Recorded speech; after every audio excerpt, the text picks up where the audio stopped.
My name's Davida Shinsky, and the title of this podcast is Live Without Limits, Reach Personal Success on a Daily Basis. Live Without Limits podcast is a powerful platform that transcends boundaries of personal growth and mental fortitude. As an eminent name in the personal success podcast sphere, we distill complex issues surrounding personal development, psychology, and mental health in a compelling dialogue format.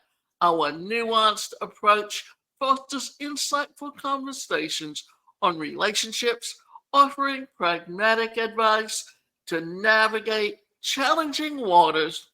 We stand as your trusted beacon to break free from the chains of limiting beliefs, actively promoting a healthier you, a stronger you. With every episode, we pioneer empowering mental transformations, propelling listeners to their individual success trajectories, engaging specialists across various fields reinforce our commitment towards holistic well-being, ensuring wide-ranging perspectives and innovative strategies, relatable narrations coupled with science-backed insights become the catalyst for meaningful change.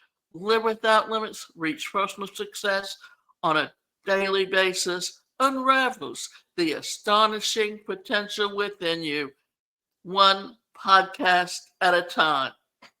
Today, our presentation is titled, What's Your Personal Equation and How Does It Affect You and How You See the World? Have you ever heard the term personal equation?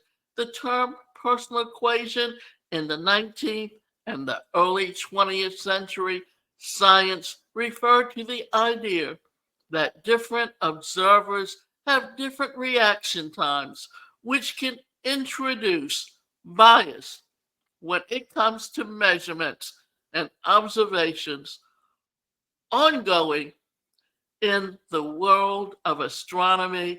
The concept was moved into the area of social science by William James, then later adopted by Carl Jung, who said, one sees what one can best see oneself. And another thing he has said, and it's a quote that I keep on my computer, is, I am not what happened to be, but I am what I choose to become.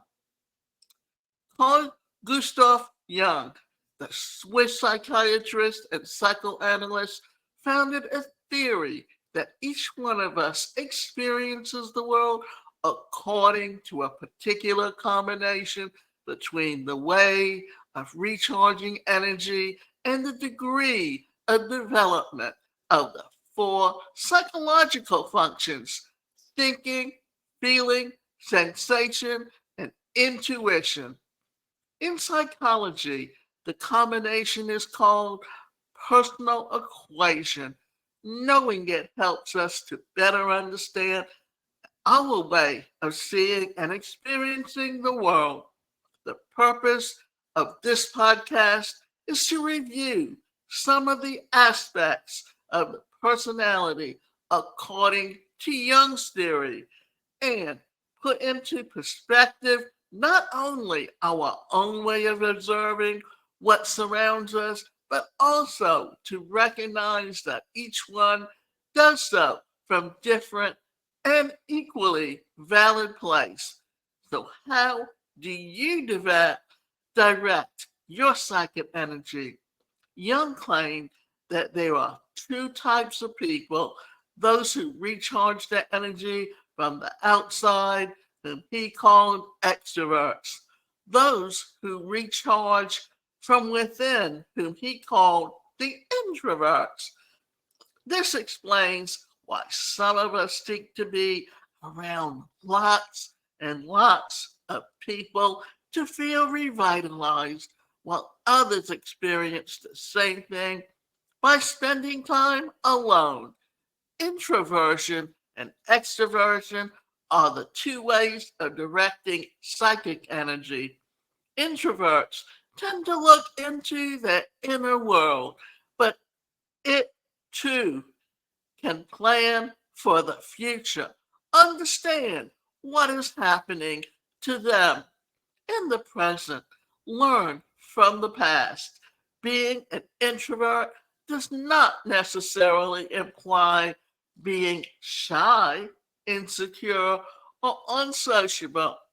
Instead, it implies having a strong desire for self exploration. Extroverts, on the other hand, focus their energy on the world around them. Objects and the people tend to be more interested in social activities and usually express themselves through words. Each person has a dominant way of directing their psychic energy. This does not mean that an extrovert is never interested in the environment that surrounds them or doesn't enjoy contact with others, nor does it mean that an extrovert never becomes reflective and enters their inner world. You have undoubtedly heard of the Myers Briggs personality types, which is added to the judgment and perceiving elements to come up with 16 personality combinations developed in the 1940s by Isabel Briggs Myers and her mother, Catherine Cook Briggs. It was based on the psychological concepts that Jung proposed, the four psychological functions. To find out our own personal equation, we need to know how we perceive the information that comes to us, both from the external world and from our internal world, and how we process it to make a judgment. A person can perceive information in two ways, either through sensations or through intuition. If you are a person who is guided by sensations, you tend to resort to your experience, lean on what you have learned, capture details, follow habitual procedures, implement practical solutions, avoid ambivalence. On the other hand, if you are an intuitive person, you follow your hunches, have a kind of imprecise perception guided by the unconscious, may not be very clear on how, but you know something comes from where it is going. On the other hand, the information processing necessary to make a judgment can be carried out through thought or feeling, which is affection. This thought predominates in you. You tend to be impartial or interested in the origin of why of things, choose what makes sense to you are logical, and you like to question some things that others take for granted. Reason is a vital element for you. If you are one of those who are guided by feeling, you tend to feel responsible for your decisions. Question whether something is ethical or not. If something is good or bad, choose what makes you feel good. Avoid arguments. Try to harmonize. Do not conceive the world without love. Carl Jung summarized all of the above as follows. Sensation establishes that something is present. Thought allows us to recognize its meaning. Feeling tells us its value, and intuition tells us where it comes from and where it is going. We all develop each of the four psychological functions to a greater or lesser extent, but we have one of the predominance over the others. So far, we have talked about the way in which people recharge their psychic energy, how they perceive information, and how they process it. Now, let's see what your personal equation is, and thus your type of personality according to Jung. What is your personal equation? For Jung, the combination of your psychic energy, direction, and your most developed psychological function defines your type of personality. In terms of personal equation, it is a reminder that we each see the world differently. We all have a personal bias that makes our interpretation and approach to life vary. Below, or rather, we will briefly describe the 8 personality types, also called cognitive functions, according to Jung's theory. Extroverted sensing. This type of personality seeks to experience new sensations, both physically and socially.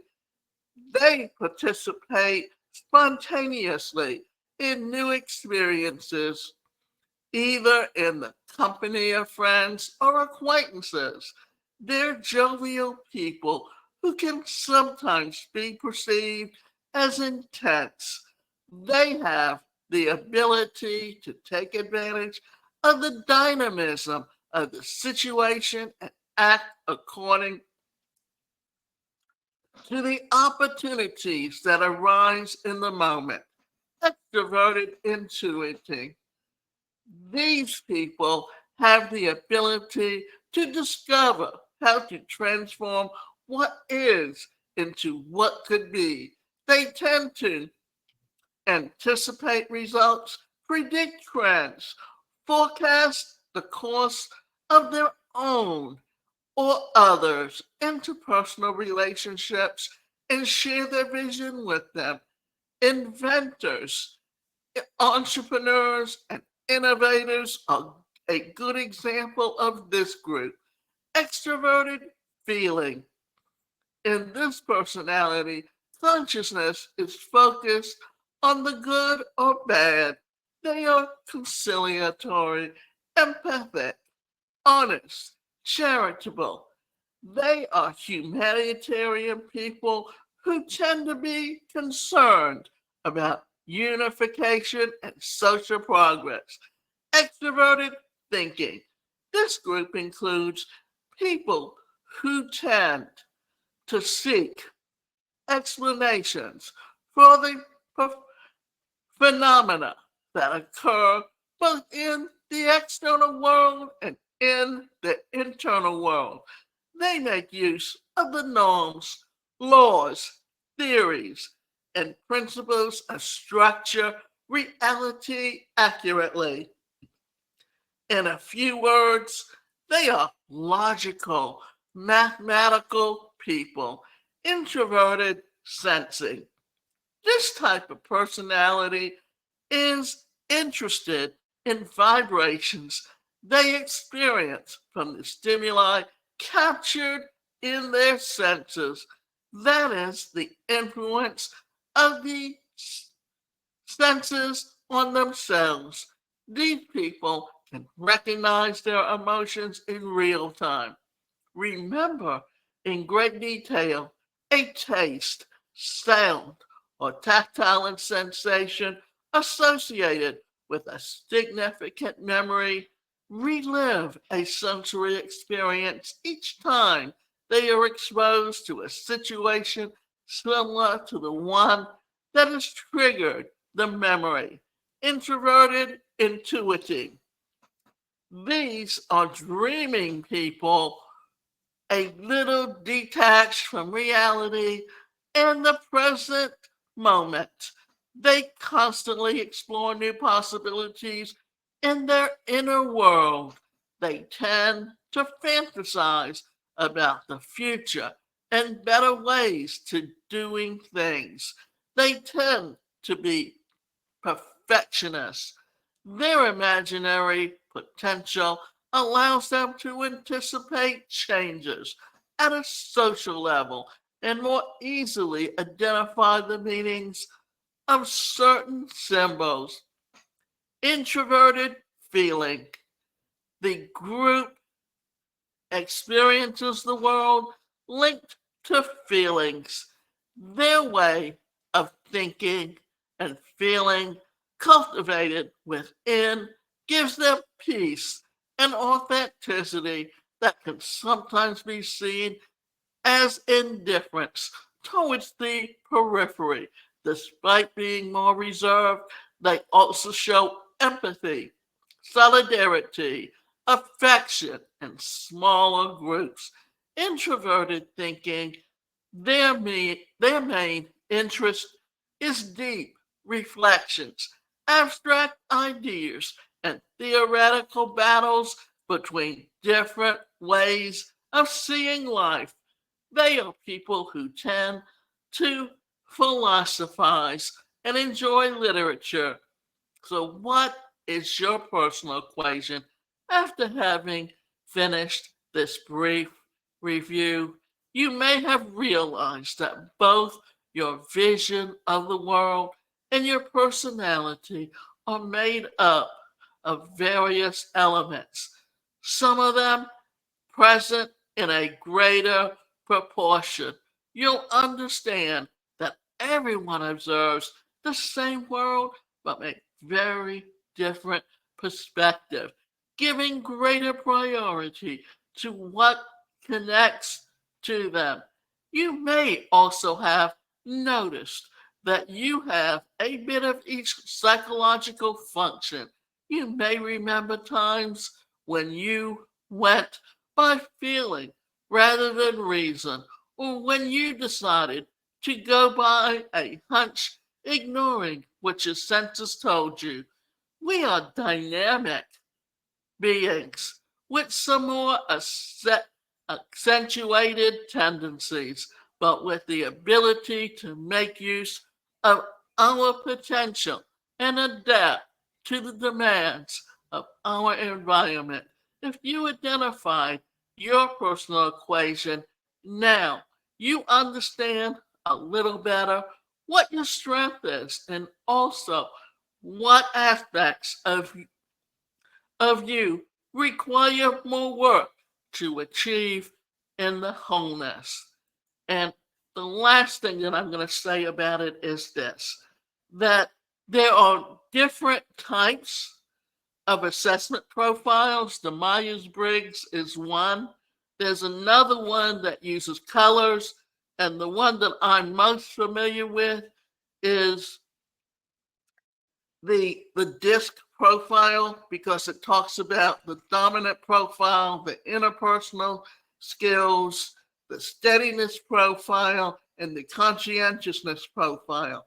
And it also gives you 16 different variations, as the Myers-Briggs does. But if you want one that you can basically use and understand more clearly, then you would use the disc, because it all is based and helps you understand that each of us has certain strengths, each of us has certain weaknesses. And when you're working as a team, you need to interact so that all of the different personalities interact with each other and work together as a team.